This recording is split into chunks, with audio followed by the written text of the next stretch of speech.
አንድ ይስሐቅ ሸምግሎ ዓይኖቹ ከማየት በፈዘዙ ጊዜ ታላቁን ልጁን ኤሳውን ጠርቶ ልጄ ሆይ አለው። እርሱም እነሆ አለው አለው። 2 እርሱም አለው እነሆ እኔ ያረጀው የምሞትበትን ቀን አላውቅም።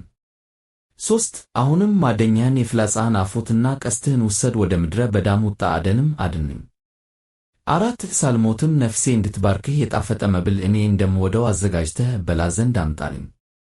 5 ርብቃም ይስሐቅ ለልጁ ለኤሳው ሲነግር ትሰማ ነበር። ኤሳውም አደን አድኖ ሊያመጣ ወደ ምድረ በዳ ሄደ። 6 ርብቃም ልጅዋን ያዕቆብን እንዲህ አለችው፣ እነሆ አባትህ ለወንድምህ ለኤሳው። 7 አደን አድነህ አምጣልኝ፣ ሳልሞትም በልቼ በእግዚአብሔር ፊት እንድባርክህ የጣፈጠ መብል አድርግልኝ ብሎ ሲነግረው ሰማው። 8 አሁንም ልጄ ሆይ እኔ በማዝህ ነገር ስማኝ።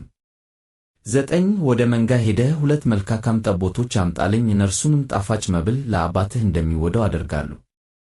10 ለአባትህም ሳይሞት እንዲባርክህ ይበላ ዘንድ ታገባለታለህ። 11 ያዕቆብም ርብቃን እናቱን አላት፣ እነሆ ኤሳው ወንድሜ ጠራም ሰው ነው፣ እኔ ግን ለስላሳ ነኝ። 12 ምናልባት አባቴ ቢዳሰኝ በፊቱ እንደሚዘብት እሆናለሁ፣ መርገምንም በላዬ አመጣለሁ፣ በረከትን አይደለም። 13 እናቱም አለችው፣ ልጄ ሆይ መርገምህ በእኔ ላይ ይሁን፣ ቃሌን ብቻ ስማኝ፣ ሂድና አምጣልኝ። 14 ሄዶም አመጣ፣ ለእናቱም ሰጣት፣ እናቱም የጣፈጠውን መብል አባቱ እንደሚወደው አደረገች። 15 ርብቃም ከእርስዋ ዘንድ በቤት የነበረችውን የታላቁን ልጇን የኤሳውን መልካሙን ልብስ አመጣች፣ ታናሹን ልጇን ያዕቆብንም አለበሰችው። 16 የጠቦቶችንም ለምድ በእጆቹና በለስላሳው አንገቱ ላይ አደረገች። 17 የሠራችውን ጣፋጭ መብልና እንጀራውን ለልጅዋ ለያዕቆብ በእጁ ሰጠችው። 18 ወደ አባቱም ገብቶ አባቴ ሆይ አለው። እርሱም እነሆኝ ልጄ ሆይ አንተ ማን ነህ አለ። 19 ያዕቆብም አባቱን አለው፣ የበር ልጅህ እኔ ኤሳው ነኝ፣ እንዳዘዝለኝ አደረጉ፣ ነፍስህ ትባርከኝ ዘንድ ቀና በልና ተቀመጥ፣ ካደንሁትም ብላ።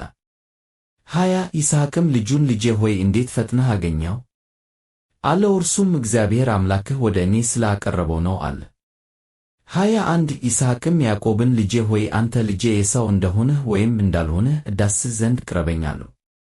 22 ያዕቆብም ወደ አባቱ ወደ ይስሐቅ ቀረበ፣ ዳሰሰውም፣ እንዲህም ይህ ድምፅ የያዕቆብም ድምፅ ነው፣ እጆች ግን የኤሳው እጆች ናቸው አለው። 23 እርሱም አላወቀውም ነበር፣ እጆቹ እንደ ወንድሙ እንደ ኤሳው እጆች ጠራም ነበሩና፣ ስለዚህም ባረከው። 24 አለውም፣ አንተ ልጄ ኤሳው ነህን? እርሱም እኔ ነኝ አለ።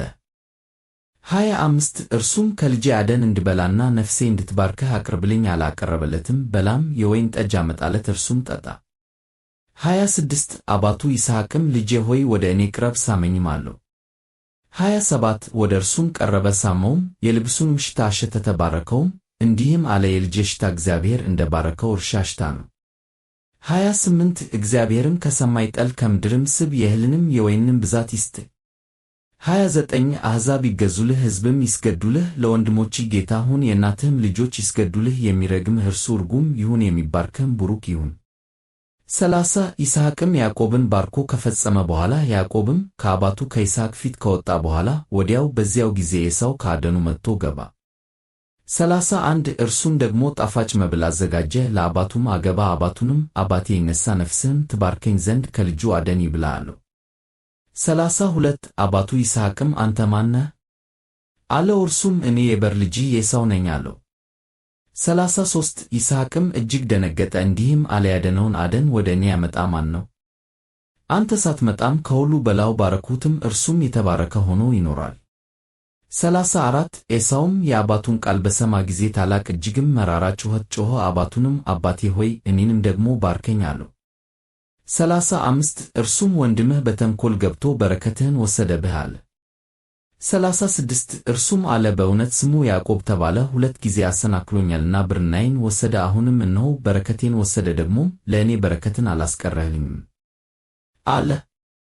37 ይስሐቅም መለሰ ኤሳውንም አለው፣ እነሆ ጌታህ አደረጉት፣ ወንድሞቹንም ሁሉ ለእርሱ ተገዮች ይሆኑ ዘንድ ሰጠሁት፣ በእህልም በወይንም አበረታሁት፣ ለአንተ ግን ልጄ ሆይ ምን ላድርግ? 38 ኤሳውም አባቱን አለው፣ አባቴ ሆይ በረከትህ አንዲት ብቻ ናትን? አባቴ ሆይ እኔንም ደግሞ ባርከኝ። ኤሳውም ቃሉን አንስቶ አለቀሰ። 39 አባቱ ይስሐቅም መለሰ አለውም፣ እነሆ መኖሪያህ ከምድር ስብ ከላይ ከሚገኝ ከሰማይም ጠል ይሆናል። 40 በሰይፍህም ትኖራለህ፣ ለወንድምህም ትገዛለህ፣ ነገር ግን በተቃወምኸው ጊዜ ቀንበሩን ከአንገትህ ትጥላለህ። 41 ኤሳውም አባቱ ስለ ባረከው በያዕቆብ ቂም ያዘበት። ኤሳውም በልቡ አለ፣ ለአባቴ የልቅሶ ቀን ቀርቦአል፣ ከዚያም በኋላ ወንድሜን ያዕቆብን እገድለዋለሁ።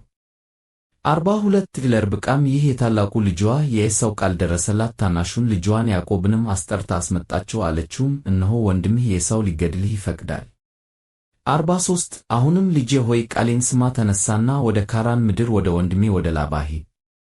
44 በእርሱም ዘንድ ጥቂት ቀን ተቀመጥ፣ የወንድምህ ዕጣ እስኪበርድ ድረስ።